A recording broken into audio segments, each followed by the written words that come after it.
3, 2, 1... Salut à tous, c'est le 6ème homme, bienvenue sur la chaîne NBA de Basket Info. Aujourd'hui, avant de vous présenter un énorme concours avec Basket Temple en fin de vidéo, ouais, il y a quand même une paire de Adidas Harden 4 à gagner. C'est du contenu overtime que je vous propose.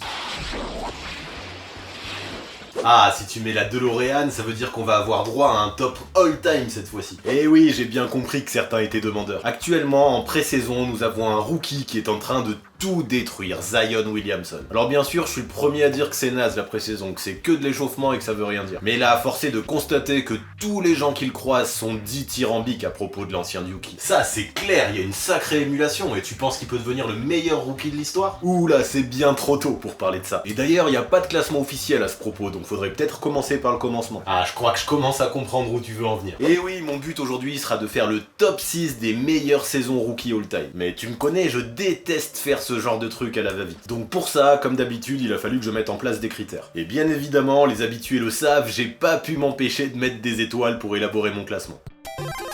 T'as un problème toi avec tes étoiles. Peut-être bien, mais ça me permet d'avoir ensuite la vision la plus objective possible. Et honnêtement, j'ai besoin de ça, trop difficile de faire un classement all-time sinon. Donc évidemment, le premier critère que je vais évaluer aujourd'hui, ce sera la ligne statistique. Je le dis tout de suite, je vais surtout insister sur les points, les rebonds et les passes. C'est le mieux car les contres et les interceptions n'ont été comptabilisés qu'à partir de 1973. Et moi, c'est clair, je veux étudier tous les rookies, même ceux des années 50 qui partent tous sur un pied d'égalité. Je vois. Du coup, raconte-nous comment tu t'y es pris pour distribuer tes étoiles. Pour ce premier critère, je m'y suis pris de façon assez simple. J'ai seulement additionner les chiffres des 3 domaines dont je viens de parler et j'ai créé une échelle. Donc ouais, je le répète, beaucoup trouveront ça simpliste comme façon de faire. Ça ne prend en compte ni les pourcentages au tir, ni la défense et je suis bien conscient qu'il y a moyen de faire plus complet. Mais moi qui ai l'habitude de me prendre la tête avec les trucs comme ça, je me dis que parfois c'est pas si mal d'aller au plus simple aussi. Et puis je pense que c'est pas complètement idiot parce que ces 3 données représentent celles qui sont le plus mises en avant lors de l'attribution des trophées individuels. Alors moi perso, ça m'ira bien pour le premier critère. Donc regarde l'échelle, si en additionnant points, rebonds et passes, t'as un total de plus de 50, tu obtiens 10 étoiles. Si t'en as moins de 5, t'en as aucune, et bien sûr, entre ces deux chiffres, il y a toutes les nuances possibles. Easy, non? Je vois, c'est bien de rendre les choses pas trop complexes, surtout que tu vas mixer ça avec d'autres critères, j'imagine. Bien sûr, parce que si j'avais pris que ça, je pense que mon classement aurait été complètement faussé. Donc j'ai choisi un deuxième critère qui contrebalance bien le rôle du joueur dans son équipe. S'il fait partie des meilleurs marqueurs, des meilleurs rebondeurs ou des meilleurs passeurs, il sera récompensé. Bah ouais, c'est bien beau de marquer 20 points par match, mais si dans ta team, t'as 3 coéquipiers qui scorent plus que toi, ça a beaucoup moins de valeur que si t'es le go-to guy. Vous pouvez voir là encore sur le barème comment j'ai attribué mes étoiles. C'est marrant, tu récompenses davantage le meilleur scoreur que le meilleur rebondeur ou le meilleur passeur. Oui, pour une raison très simple, qu'on soit d'accord avec ça ou non, c'est au point qu'on accorde le plus de valeur en NBA. Je dis pas que moi c'est mon cas, mais c'est le cas pour une majorité de personnes, et j'ai voulu mettre ça en lumière. Puis en vrai, ça me permet aussi d'octroyer jusqu'à 10 étoiles dans ce critère du rôle au lieu de 9, c'est un peu ce que je voulais. Petit malin va, et t'as choisi quoi d'autre comme critère? Le suivant sera collectif. Pour celui-ci, je regarde combien de wins supplémentaires la team a obtenu la saison où le rookie en question est arrivé dans le roster. Un mec qui permet à son équipe d'énormément progresser, c'est qu'il est bon. Un autre qui fait de grosses stats mais qui ne fait pas plus gagner sa team, ça pose question. Donc voilà, là encore j'ai fait une échelle qui peut aller de 0 à 10 étoiles que vous pouvez voir en bas. Je l'aime bien ce critère, il est intéressant. Yes, moi aussi, mais je veux apporter 2 petites précisions. La première est logique, une saison NBA n'a pas toujours comporté 82 matchs en raison des différents lockouts ou des époques. Alors pour que ce soit cohérent, j'ai à chaque fois rapporté le bilan des équipes à 82 matchs. C'est un détail mais il semble important de le connaître. La deuxième précision est plus discutable. Il m'est parfois arrivé d'ajouter ou d'enlever des étoiles de façon complètement arbitraire en fonction du contexte pour ce critère. Et oui, un Tim Duncan par exemple, lors de sa saison rookie, a vu ses Spurs remporter 36 victoires supplémentaires par rapport à la saison d'avant. C'est énorme et normalement ça vaut un 10. Sauf que lui mettre la note maximale, j'aurais trouvé ça injuste. En fait, selon moi, le retour de blessure de David Robinson après une saison de tanking complet a été au moins aussi important que la draft de TD. Le Big Fundamental n'a donc pas été forcément le principal responsable de cette énorme progression des Spurs cette saison-là. Donc voilà, il y a 2-3 autres exceptions comme ça dans mon classement global, mais aucune qui influence le top 6 réellement. Ouais, je comprends. Et un gars qui est All-Star par exemple, ou qui fait les playoffs, tu récompenses pas ça? Minute papillon. Je vais aussi octroyer des étoiles bonus. Là aussi, j'affiche le barème. Comme tu le vois, je récompense les distinctions individuelles, mais aussi les longs parcours en playoff. Si t'es All-Star, MVP, champion NBA, mais aussi MVP des finales, tu peux obtenir jusqu'à 10 étoiles supplémentaires. Mais cumuler tout ça, autant le dire tout de suite, aucun rookie n'y est jamais arrivé. Bref, avec tous ces critères, je pense que j'ai un éventail suffisamment complet pour établir un classement cohérent. Donc voilà, je suis allé voir tous les rookies de l'année de l'histoire, tous ceux qui ont été All-Star, et même quelques autres qui selon moi avaient peut-être leur mot à dire. Ça m'a fait un total de 91 joueurs, parmi lesquels vous pourrez trouver Trae Young ou Luka Doncic par exemple. Waouh, 91 joueurs et t'as calculé une note étoilée pour tous. Oui monsieur, même si ça m'a pris un temps fou, ça me permettait de tester la fiabilité de mes critères, mais aussi d'être certain d'oublier personne. Et franchement, je suis plutôt content de ce que ça donne. Petit détail à préciser pour finir, quand il y a eu des égalités au nombre d'étoiles qui concernaient certains joueurs susceptibles d'intégrer mon top 6, j'ai tranché. Oui, j'ai fait ces choix de façon très personnelle et très arbitraire, mais j'ai le droit parfois, non? Je suis un homme libre, libre comme mes aisselles. En tout cas, comme d'habitude, je mettrai l'intégralité de mon classement en description. Mais avant que vous alliez le consulter et après cette intro de 3/4 d'heure, je veux vous présenter mon top 6. Attendez-vous à y trouver du très très lourd.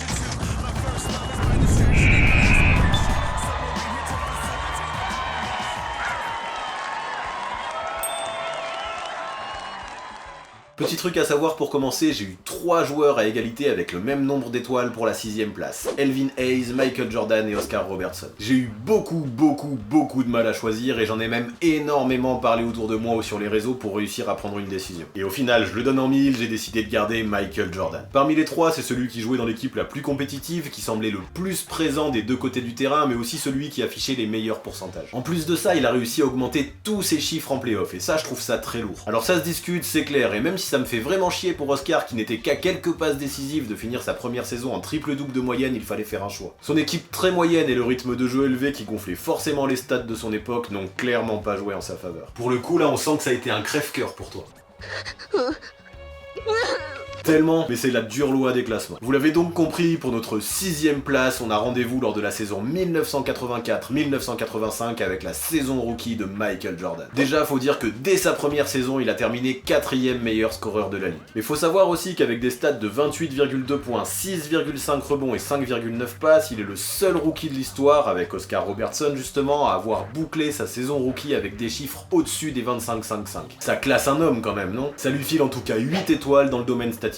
Ouais, puis j'imagine qu'il avait un rôle énorme au sein de ces Chicago Bulls du milieu des années 80 en plus. Mais tellement, ça va aller vite. Meilleur marqueur, meilleur rebondeur, meilleur passeur de sa team, t'as pigé? C'est énorme et je parle même pas des interceptions. 10 étoiles directes pour le critère du rôle. De plus, MJ a permis à l'équipe de l'Illinois de passer de 27 victoires en saison à 38, de participer aux playoffs après 3 heures d'absence et de ne plus jamais les rater pendant 14 ans. Ce plus 11 victoires lui ajoute 5 étoiles dans le domaine de la progression collective. Ok, on en est à 23, un très joli chiffre pour Michael Jordan. Et il y a des bonus pour finir aussi? Yes, 1 étoile pour avoir fait les playoffs, comme je le disais, et 2 de plus pour avoir participé au All-Star Game. Ça lui fait donc un total de 26 qui lui permet d'intégrer notre classement du jour. Pour notre numéro 5, on s'envole vers la saison 1989-1990 avec un certain David Robinson, l'amiral. Petite anecdote sympa, le mec a été drafté en 1987 mais n'a pas rejoint la NBA tout de suite. En fait, il n'a pas eu le choix, il devait aller au bout de ses obligations militaires avec l'US Navy avant de rejoindre la Grande Ligue. C'est des Français? Non, c'est son chef. Et visiblement, les méthodes de l'armée lui ont fait du bien, car le gars qui est arrivé en NBA cette année-là n'avait plus rien d'un gamin. Ses stats de 24,3 points, 12 rebonds et 2 passes décisives sont d'ailleurs là pour le prouver. Ajoute à ça 3,9 contre aussi, même si ça ne rentrera pas dans la notation. Ces chiffres, ça lui donne 7 étoiles. Bon après, pour le rôle dans l'équipe, faut savoir que David Robinson c'est un pivot. Difficile pour lui d'entrer dans le top 3 des meilleurs passeurs en ne délivrant que 2 caviars par match. Par contre, pour les points et les rebonds, aucun souci. Lors de sa saison rookie, l'amiral a fini leader de son équipe dans ces deux domaines. 7 étoiles de plus donc. Ok, pour l'instant c'est bien, mais ça fait moins rêver qu'un Michael Jordan par exemple. Ça, c'est parce que tu n'as pas encore réalisé l'impact de l'arrivée de David Robinson aux Spurs. De 21 victoires, il les a fait passer à 56. Ouais, un plus 35 historique qui a permis aux Texans de terminer avec un bilan positif pour la première fois en 7 ans. Son arrivée a directement marqué le début d'une nouvelle ère à San Antonio, et ça lui donne 10 étoiles dans le critère étudié. Ah ok, je comprends mieux cette 5ème place, surtout s'il y a des bonus à ajouter. Les mêmes que pour Michael Jordan, une sélection All-Star et une participation aux playoffs dès sa première saison. Ça lui offre 3 étoiles supplémentaires, ce qui pousse son total à 27. Et ça, c'est un chiffre qui lui permet d'asseoir une belle 5ème place dans notre classement du jour.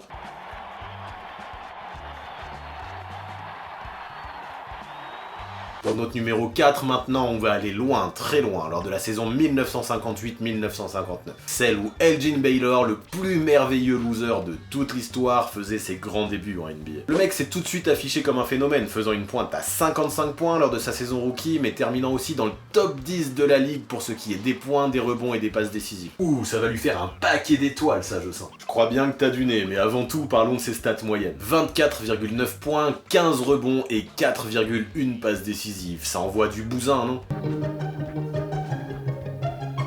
Ça lui file en tout cas 8 étoiles dans ce domaine. Après, pour ce qui est du rôle dans l'équipe, je crois que t'as compris tout à l'heure. Baylor chez les Lakers, en tant que rookie, a terminé leader au point, leader au rebond, leader aux passes décisives, rien que ça. Ça lui file automatiquement 10 étoiles pour ce critère. Waouh, c'est énorme, mais parle-nous maintenant de la stat que j'aime le plus. À quel point il a fait progresser son équipe? Eh bien, de la toute dernière place de la ligue, avec l'arrivée de Baylor, les Lakers sont terminés avec 16 victoires de plus si on ramène leur bilan à 82 matchs. Ça fait 6 étoiles supplémentaires, mais j'ai mieux encore. Ce qu'il faut savoir, c'est que cette année-là, l'équipe alors basée à Minneapolis a même atteint les finales NBA. Bon, après ils se sont fait sweeper par les Celtics, mais peu importe, la progression est hallucinante. Je lui donne donc 2 étoiles en plus pour ce parcours jusqu'en finale, mais aussi 2 étoiles supplémentaires parce que lui aussi a été All-Star. 8 plus 6 plus 10 plus 4... Lâche tes doigts, ça fait 28 et ça lui offre une 4ème place amplement méritée. Elgin Baylor, regarded by many as the best basketeer in the world. C'est l'heure du podium désormais et on commence avec le numéro 3. Pour lui, c'est vers la saison 1979-1980 que nous allons aller. C'est ainsi qu'on met le cap sur Boston avec Larry Bird. Niveau stats, déjà on est bien. Avec 21,3 points, 10,3 rebonds et 4,5 passes décisives, le natif de l'Indiana était déjà très complet dès sa saison rookie. Terminer une campagne en double-double quand c'est ta première saison dans la ligue, que t'es ailier et qu'en plus de ça tes qualités athlétiques sont vraiment pas ouf, c'est juste énorme. 7 étoiles pour Larry donc dans le domaine statistique. Et son rôle aux Celtics, c'était quoi au début? Ah ben ça, tu peux être sûr qu'il dominait. Être meilleur marqueur et meilleur rebondeur d'une équipe comme Boston, ça vaut son pesant de cacahuètes. Surtout qu'avec ça, il était le 2e meilleur passeur. Son rôle était très important et Larry Bird mérite ses 9 étoiles pour ce critère. D'autant plus que son arrivée a permis aux Celtics de step up de manière spectaculaire, eux qui sortaient d'une saison difficile liée à la retraite de John Havlicek. De 29 victoires, ils sont passés à 61. Comptez bien, ça fait un écart de 32, un poil moins que David Robinson, certes, mais 32 quand même. Alors je mets 9 étoiles à Larry Bird pour la progression de sa team. Il y a plus que les bonus à connaître pour entériner sa 3ème place. Yes, alors déjà lui aussi a été All-Star, c'était dur de faire autrement. Mais les Celtics, malgré leur excellente saison, ont été éliminés en finale de conférence par Philadelphie. Donc une seule étoile bonus pour le parcours en playoff et 2 supplémentaires pour le All-Star Game. Ça porte son total à 28. Oh, mais c'est exactement le même total que celui d'Elgin Baylor, tu les as départagés comment? Elgin Baylor, pour être honnête, avait une adresse au tir assez catastrophique. Bird, lui, tournait à 48%. De plus, si les stats de Baylor peuvent paraître autrement plus élevées que celles de Bird, il faut noter aussi qu'il jouait 5 minutes de plus. Ça peut faire une différence, et voilà pourquoi j'ai préféré mettre Bird sur mon podium. Pour notre numéro 2, rendez-vous lors de la saison 1969-1970 avec Lou Alcindor que vous connaissez probablement plus sous le nom de Karim Abdul-Jabbar. En vrai, un rookie qui termine 2e meilleur scoreur de la ligue, 3e meilleur rebondeur, mais aussi 3e dans les votes pour le MVP, ça vous parle? J'avoue que rien que d'entendre ça, ça m'étonne presque qu'il soit pas premier. Tu comprendras pourquoi après. En tout cas, Lou Alcindor, parce que oui, à l'époque on l'appelait encore Lou Alcindor, a terminé sa saison rookie avec 28,8 points, 14,5 rebonds et 4,1 passes décisives. Là, il y a du sacré level et ça lui fait 9 étoiles. Pour ce qui est du rôle dans l'équipe, c'est pareil, meilleur marqueur, meilleur rebondeur et 2e meilleur passeur des Bucks. Rien à dire, il était le go-to guy et là aussi ça lui fait 9 étoiles. Et pour la progression de l'équipe, c'est pareil, il a mené les Bucks vers un tout autre statut. Un peu, mon neveu.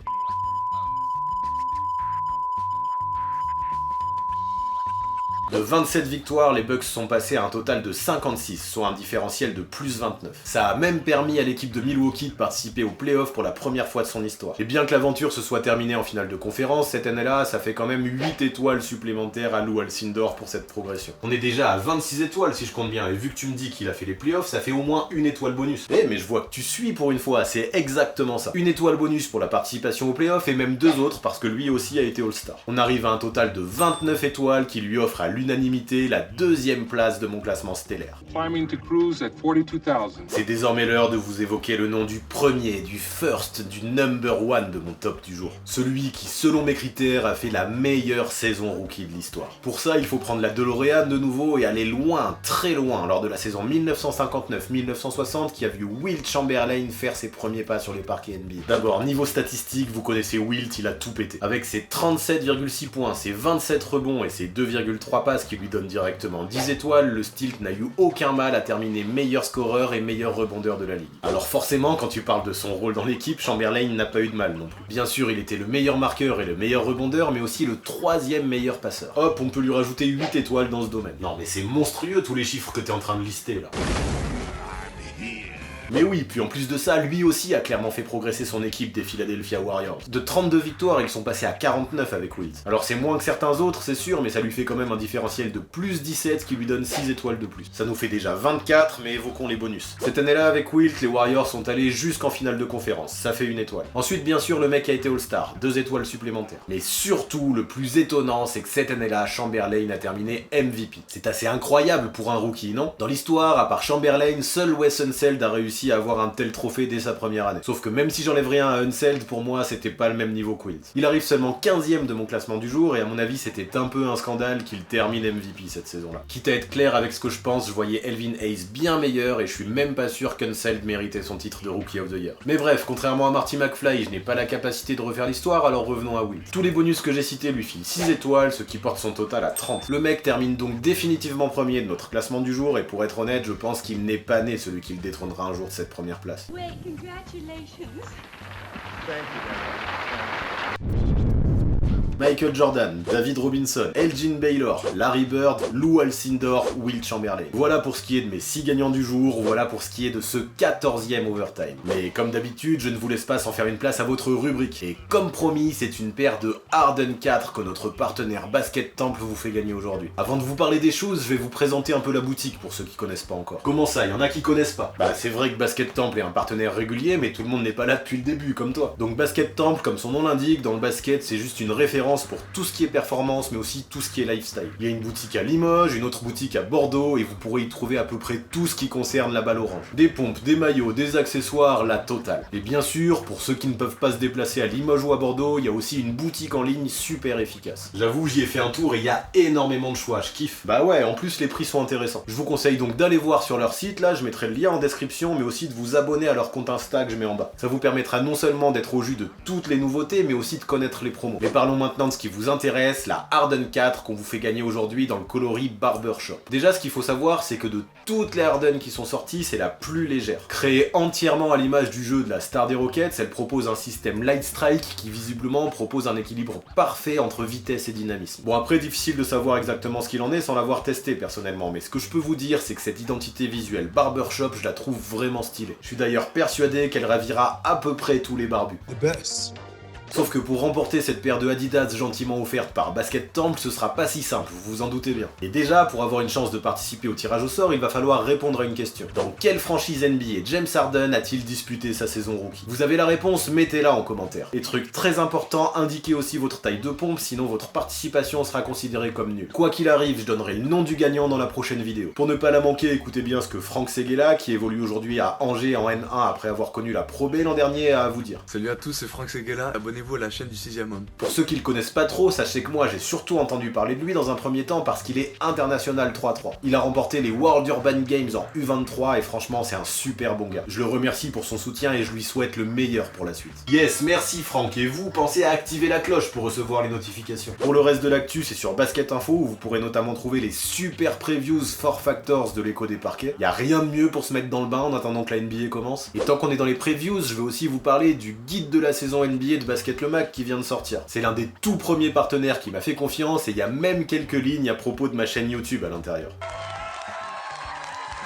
Pour débattre avec la communauté, c'est sur Discord que ça se passe, et pour nous rejoindre sur NBA 2K20, c'est sur mon Instagram. Il suffit de me follow et de m'envoyer un MP pour que je vous invite à rejoindre le groupe de discussion. Ça vous permet de jouer entre vous, mais aussi avec moi quand je suis dispo. Honnêtement, ramenez vos fesses, notre team Pro et M commence vraiment à avoir de la gueule. Et puis pour finir, vous connaissez les bails, ce qui me ferait plaisir, ce serait que vous mettiez un gigantesque pouce bleu pour soutenir la chaîne et l'aider à exploser en même temps que le début de la saison NBA. A très vite.